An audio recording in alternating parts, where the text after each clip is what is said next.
سر میرا سوال یہ ہے کہ راستے سے کالی بلی گزر جائے تو لوگ سمجھتے ہیں کہ آنے والے دنوں میں کچھ گڑبڑ ہونے والی ہے یا کچھ برا ہونے والا ہے۔ دیکھیں، بات یہ ہے کہ بلی کالی ہو، نیلی ہو، پیلی ہو یا سفید ہو، تو بلی بلی ہوتی ہے۔ بات یہ ہے اس کا بارے میں آقا صلی والسلام نے فرمایا کہ یہ تو تمہارے گھروں میں گھومتی پھرتی ہے، بلکہ طواف کرتی ہے۔ تو وہ گھروں میں آیا کرتی تھی، جایا کرتی تھی، اور صحابہ کرام اس سے کھیلا کرتے تھے اور اس کے ساتھ گھل مل جایا کرتے تھے، مسجد نبوی میں آ جایا کرتی تھی۔ اور اس لیے سیدنا ابو ہریرہ رضی اللہ تعالیٰ عنہ کو تو لقب بھی ان کی کنیت ابو ہریرہ، ہریرہ ہرہ سے ہے، ہریرہ بلی والے، تو بلی کا باپ ان کا ایک کنیت رکھ دی گئی۔ یہ اسی محبت اور اسی پیار کی وجہ سے جو انہیں بلیوں کے ساتھ تھا۔ آقا صلی اللہ علیہ وسلم کی بارگاہ میں، صحابہ کرام، اہل بیت اطہار کی بارگاہ میں، پھر اولیاء صالحین، آئمہ، ہمیشہ آپ مسجد نبوی میں جائیں، حرمین شریفین میں جائیں، آپ کو کتنی بلیاں ہمیشہ ملتی ہیں، اور کالی بھی ملتی ہوں گی، سفید بھی ملتی ہوں گی، اور کئی اور کمپلیکشن کی بھی ملتی ہوں گی۔ تو یہ تو بڑا پیار کرنے والا جانور ہے۔ تو یہ جو باتیں ہیں، جیسے ہم عموماً سنتے ہیں معاشرے میں کہ کالی بلی گزر گئی، راستہ کاٹ گئی تو کوئی شاید برا وقت آنے والا ہے، ہمیں ان توہمات سے نکلنے کی ضرورت ہے۔ اور اگر ہم انہی سوچوں میں مبتلا رہیں گے تو اللہ رب العزت کے توکل ہمارا کمزور ہونا شروع ہو جائے گا اور اس سے اعتماد اٹھ جائے گا۔ ہمارا توکل اللہ رب العزت کی ذات پر اور اس کی بارگاہ میں ہونا چاہیے کہ اللہ رب العزت وہی ہوتا ہے جو تقدیر میں لکھا ہوتا ہے،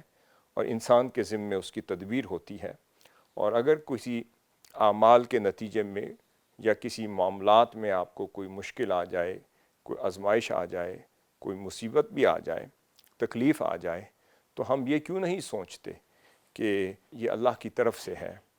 تو آسانی بھی اللہ دیتا ہے، مشکل بھی اللہ کی طرف سے آتی ہے، آزمائش بھی اللہ کی طرف سے آتی ہے۔ یقیناً ہمارے کسی عمل کے نتیجے میں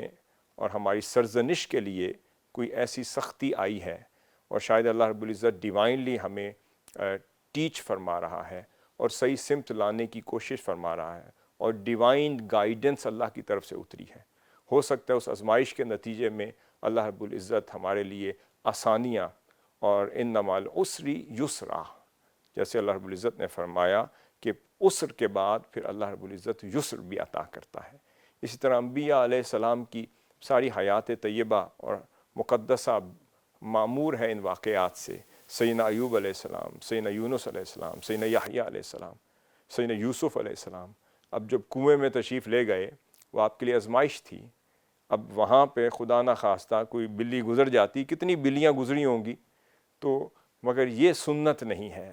اور طریقہ کار نہیں ہے، یہ ان کی سنت یہ ہے کہ صرف وہ اللہ کی بارگاہ میں ہی دیکھتے تھے، پریشانی میں بھی اور عسر میں بھی، یسر میں بھی۔ یہی سنت ہے آقا صلی اللہ علیہ وسلم کی۔ صحابہ کرام پر برا وقت بھی آیا، بھاری وقت بھی آیا، غزوہ احد کا وقت بھی آیا، جب جیتتے جیتتے ان کی جیت جو ہے وہ آزمائش کے طور پر ہار میں بدل گئی، اور پھر وہ اللہ کے حضور جھک گئے اور بھولا ہوا سبق یاد آ گیا، آقا صلی اللہ علیہ وسلم کی بارگاہ میں پھر متوجہ ہو گئے، پھر اللہ رب العزت نے کرم فرما دیا۔ اسی طرح ہمیں اپنی روزمرہ کی زندگیوں میں دیکھنا چاہیے کہ ہمارے اعمال میں کسی چیز کی کمی ہے، کوئی لوگوں کے ساتھ زیادتی تو نہیں کر بیٹھے، ہماری عبادات میں تو نہیں کمی واقع ہو گئی، حقوق العباد کے زمرے میں تو کوئی کمی کا باعث تو ہم نہیں بن گئے، یا کسی کے ساتھ زندگی میں کوئی ایسی زیادتی کی ہو، ظلم کیا ہو، اس کو دکھ دیا ہو، تو یہ مکافات عمل کا نظام بھی ایک اللہ کی طرف سے ہوتا ہے۔ تو ہم ان کی طرف سوچنے کی بجائے اور ان سے سمجھنے کی بجائے، اپنا قبلہ درست کرنے کی بجائے، اپنے معاملات کو درست کرنے کی بجائے، ہم توہمات میں